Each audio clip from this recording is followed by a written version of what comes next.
okay. Mistakes happen. We'll think of something else for you to do. Oh, there's no need, lass. I already know what I want to do next. Really? What? I heard there's a statue spell that sends creatures into stone sleep. I want you to cast it. On me.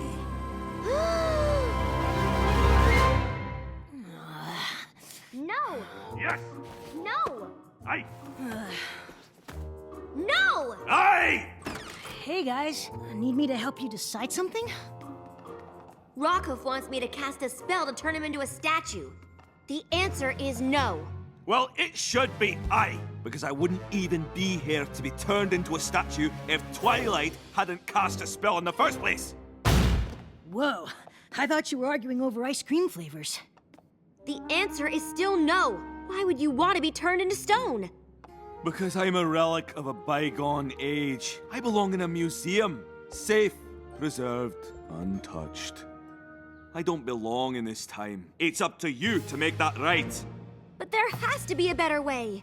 Twilight, please understand. I want to be remembered as the hero I was, not the disappointment I've become. But you're not. Rockhoof, wait! Spike, can you teach my class today? You're not really gonna turn him to stone, are you? Only because it's temporary. As soon as I think of a new solution, we'll wake Rockhoof up. I know he has more to offer the world as a pony than a statue.